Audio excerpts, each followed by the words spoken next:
I wasn't looking for the truth, but it found me, and after that, I had no choice. The ending will change the way you look at this story forever. The first thing that struck me as wrong wasn't the flip-flops or the unfamiliar car. It was how fast Laura flinched when I stepped into the yard. She didn't see me coming. I was supposed to still be in Kentucky with my brother, but when I called to say goodbye to him that morning, he was half asleep and mumbled, "You gotta go home early, huh? Hope it's not too bad." I didn't correct him. Just got in the truck and drove the 6 hours back home without stopping, without thinking too hard about why. Sometimes your gut sees what your heart won't. When I stepped out behind the house, I caught Laura crouched on the patio furniture, laughing into her phone. It was the kind of laugh she used to save for private moments, the kind that came from deep in her stomach. But when she noticed me, her whole body jolted, like I'd triggered a trap. The phone clattered into the grass and she scrambled to her feet. "Just talking to a friend," she said with a half smile, like nothing had cracked open. But it had. I noticed the flip-flops right away. Size 11, beaten at the heel, a kind of dark brown leather I'd never wear. They weren't mine, and they weren't our nephew's either. He wore bright orange slides and drove a Jeep, not the compact gray sedan parked across the street. She claimed he was around somewhere, but offered nothing else, already edging the conversation toward the dinner plans I hadn't even mentioned. That night I pretended nothing had changed. We watched a movie while she scrolled her phone. I counted the way she sighed when I shifted too close, or how her smile didn't quite reach her eyes. The next morning, she said she had a doctor's appointment. Routine, she called it. But when I saw her pull away in a familiar white van, the same one I'd sold last year to a neighbor down the street, I saw a man in the passenger seat, a man wearing the exact navy blue baseball cap she gave me on our first anniversary, a souvenir from our trip to Maine. I hadn't seen it in months. I didn't follow them, didn't scream. I just stood there for a minute, breathing into the silence of a house that didn't feel like mine anymore. Instead of collapsing, I moved, cleaned out the trailer my father left behind when he passed. It sat near the lake, just a 10-minute drive from the edge of town, surrounded by whispering oaks and dust-covered memories. Inside, the air was thick with time. I swept out old receipts, yellowed photographs, and a box of letters. The handwriting stopped me cold. They were hers, Laura's, from before we got married. Love letters mostly, but some were different. One in particular read, "Sometimes I wonder if I'll ever be brave enough to choose a new life." She wrote that 2 years before we said our vows. I must have seen the words once and brushed them off as poetic nerves. Now they echoed differently. That night, I walked back into our house as calm as ever. She was in the kitchen reheating soup, and the television played low in the background. I waited until she turned to me. "I'm staying somewhere else tonight," I said. "Not because of you, because of me." Her lips parted, maybe to protest, maybe to explain, but no words came. She just watched as I stepped out the door and didn't look back. The trailer didn't have heat that night. I sat with 2 blankets over my shoulders and opened the window anyway, letting the cold remind me I was alive. There's something about a quiet, unfamiliar bed that pulls honesty from your bones. I didn't cry. I didn't sleep. I listened to the wind move through the trees and waited for morning to come without her.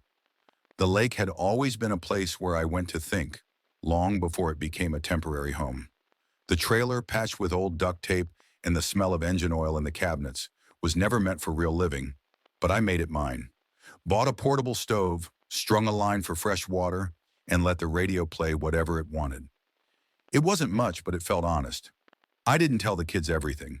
They were too young to carry adult truths. Instead, I spun stories on the weekends. They'd come barreling into the trailer like it was a secret clubhouse, their backpacks full of juice boxes and half-finished drawings.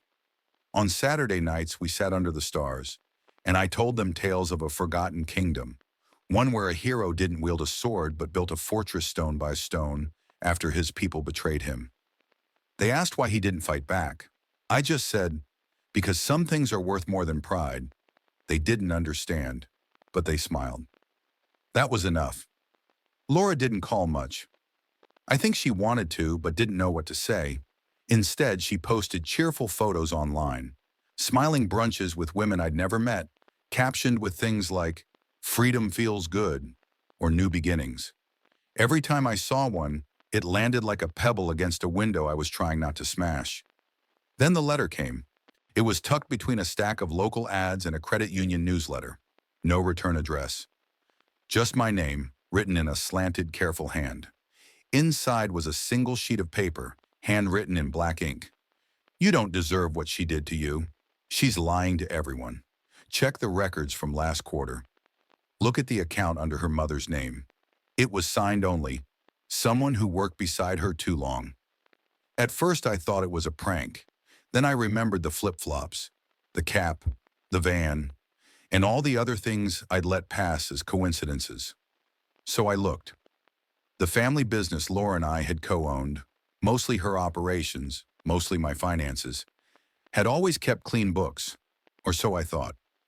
But when I opened the archived files and matched the transfers, I saw a dozen payments totaling over $18,000 move quietly over 3 months, each to an account listed under her mother's maiden name. I didn't confront Laura, not right away. I wasn't ready for her spin, her half-truths laced with sincerity. Instead, I drove to her mother's house, an old, creaky place with faded porch steps and wind chimes that never stopped moving. The door creaked open, and there she was, bundled in a sweater and house shoes, sipping tea like it was any other Tuesday.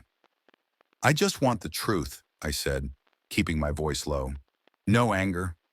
Something in her face crumbled. She didn't even pretend not to know.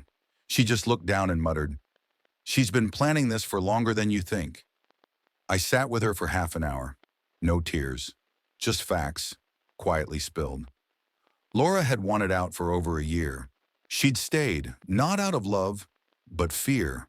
Fear of how I'd react, of what the world might say, of the kids. But mostly fear of losing the image she'd painted of herself. The stable wife, the working mother, the clean hands. That night, I didn't go back to the trailer. I went to the town's old main street and stared at the roadside cafe that had been closed since the last owner passed. The windows were dusty, but the bones were strong. I remembered eating there when I was 12.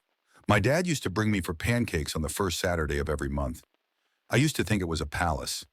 The next morning, I sold my stake in the business. No warnings, no goodbye speeches.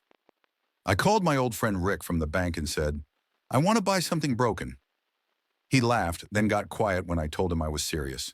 I reopened the cafe by the end of the month. The inside needed work, peeling linoleum, burnt-out bulbs, cracked vinyl booths. But I saw through the mess. I brought the kids every Sunday. We swept, painted, and argued over what color the sign should be.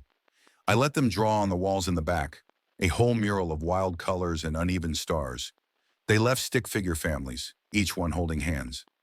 I didn't have the heart to tell them that life rarely holds that tidy. Laura tried to come by once, a week after I opened. She stood by the window, looking in like a stranger. I saw her hand twitch toward the door, but she didn't enter. Maybe she saw too much light. Maybe she saw how little room was left for her. And still, I didn't hate her. Not yet. That part hadn't reached me. But something else had. Clarity. I was no longer trying to rebuild what we had. I was building something new, something mine, something for the kids. The cafe wasn't just a business, it was proof that you could start over without fire or fury, that sometimes the best way to survive isn't by screaming, it's by quietly making a place where no lies can live. I hadn't meant to laugh when Laura handed me the divorce agreement, but I did, a sharp, breathless sound that made her flinch just slightly, like she'd forgotten who she was dealing with. She stood in the cafe's back hallway, blocking the sunlight with that stack of printed pages, clutched in both hands like a peace offering. "It's all laid out," she said, as if what we had could be wrapped up in a packet and finalized like a tax form. I didn't even look at it, just tore it in half, then in half again, before dropping it into the trash. "This isn't business," I told her, "and I'm not signing anything you cooked up in a panic." She stood there, mouth open, blinking like I'd slapped her. But I didn't say anything else. Just turned and walked back into the kitchen where my daughter was mixing lemonade with far too much sugar, grinning like she'd found treasure. The next morning, I packed the kids into the van. The old one, the one with the torn seat and the tape deck that only played Springsteen, and silence. We didn't say goodbye to their mother. I left a note on the counter that said, We'll be gone a week. They need air. So do I. We drove through places you forget exist. Gas stations without logos. Canyons that swallowed sound. Towns that once thrived but now had only rusted mailboxes and faded for sale signs. The kids thought it was an adventure. I told them it was a hunt for the kingdom of the quiet hills. Somewhere, I said, there's a hill that sings if you sit still long enough. They believed me. Or maybe they just wanted to. We hiked near dry creeks, found lizards sunbathing on flat rocks. In one small town in Arizona, a woman with silver hair and sun-scarred hands sold us peach pie out of her kitchen. Said she'd lived there her whole life and had never once considered leaving. People run from their ghosts, she said. I just made mine tea. When we came back home, the lake shimmered like it had been waiting for us. I pulled into the drive and saw Laura's car still in the same place, but the house didn't look like it used to. Somehow it seemed smaller, almost unfamiliar. That same night, while the kids were asleep on the trailer floor in their sleeping bags, I checked my phone. 17 missed calls, all from her, and a few from people I didn't recognize. I found out the next morning. She'd lost her contract with the ad agency. Her new business partner, the one she tiptoed around introducing to the kids, had been caught in some kind of investment scam. Fake brands, inflated followers, promises of digital gold. The feds were sniffing around. Somehow Laura's name was on a few of the filings. Nothing criminal yet, but close enough that her clients backed away. Emails, calls, all vanished overnight. People started calling me. People who'd once smiled wide at fundraisers and neighborhood barbecues. Did you know, they asked? Was she using your name to land deals? I said nothing. Let the silence do the talking, because the truth was simple. I didn't owe them anything. Not my explanations. Not my anger. Not even my side of the story. At the parent-teacher meeting that Thursday, I saw her again. She wore black, not the fashionable kind, more like armor. Her makeup was thinner, her eyes too wide. She approached while I stood by a corkboard, looking at my son's crayon drawing of our van, driving across a bridge made of stars. She said my name softly, like it still belonged to her. Told me things were complicated. Said she never meant for any of this to happen. But there were no tears, just tremors. I didn't yell. I didn't flinch. I just looked her in the eye and said, "You made your choice. I made mine." Then my daughter tugged my sleeve. "Come see my painting," she whispered, and I followed her down the hallway, leaving Laura behind with the smell of school glue and linoleum floors. That moment stayed with me, not because it was triumphant, but because it was quiet, controlled, like choosing peace over fire. I still caught glimpses of her sometimes, shopping, driving, once sitting alone at a diner we used to love. But I never stopped. I'd spent enough of my life waiting for someone to change. Now I was changing the world around me, one plate of pancakes at a time. The cafe became more than a project. It became a ritual. Sunday mornings brought a line out the door. Old couples, teenagers with cameras, truckers passing through. I learned names, remembered faces. My son worked the cash register. My daughter doodled menus by hand. I let their joy fill the cracks that used to echo. And I didn't miss Laura. Not really. I missed the idea of her, the life I thought we had. But that version of us had vanished long before the flip-flops, the van, the baseball cap. Now there was only the life in front of me, and I had no intention of turning back. A year can pass like a breath when you're building something that matters. The cafe smelled like cinnamon and coffee beans by morning and echoed with guitar strings and laughter by night. Kids' drawings still covered the back wall. My daughter kept replacing the faded ones with fresh art every few weeks. My son painted a wooden sign above the door that read, "Brandon's Place," even though I told him we should vote on a name. He just shrugged and said, "Everyone already calls it that anyway." I never imagined I'd find joy in wiping tables or learning which regular customer liked what kind of tea. But I did. There was something pure about it, nothing hidden, nothing borrowed, just warmth and work and people choosing to be exactly where they were. One evening in late spring, she walked in. Not Laura, someone new. Her name was Jamie, and she asked if the place had real pie or just the fancy kind that looked better than it tasted. I brought out a slice of apple I'd baked that morning and told her she'd have to be the judge. She smiled, wide, unfiltered, not polite but honest. She had a small backpack slung over her shoulder and paint stains on her sleeves. Said she was staying in a cabin nearby, working the summer art camp up the road. Something about her made the room shift. Not in a romantic way, not at first, just something lighter. Like air finally getting into a room you hadn't realized was sealed tight. We talked. Just once at first, then again, and again. She never asked about Laura, never pried, just showed up with her paint-covered hands and brought stories about the kids she worked with, the ridiculous things they said, the art they made from twigs and bottle caps.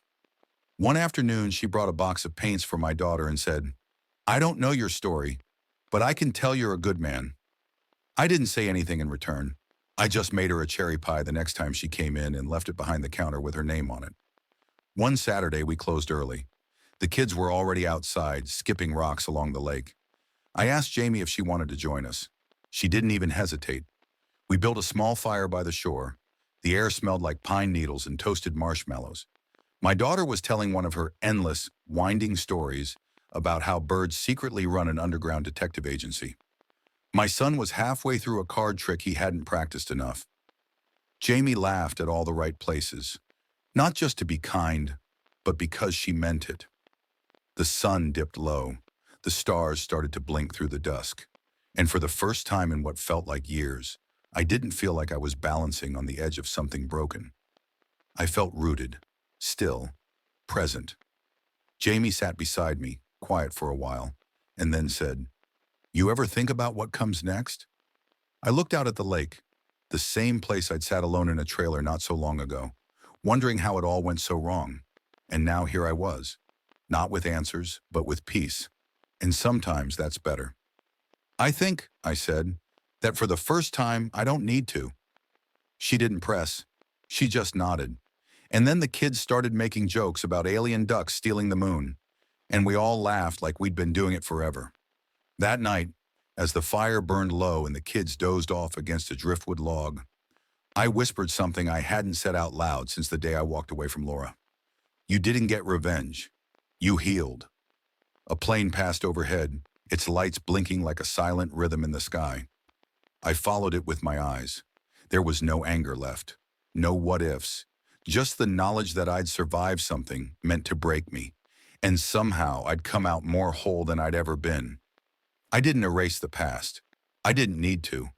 It was a part of the road that brought me here, to this moment, to this fire, to these children breathing softly beside me, and to the woman with paint on her sleeves and a smile that felt like a door opening. The life I'd lost was never the life I needed. This one?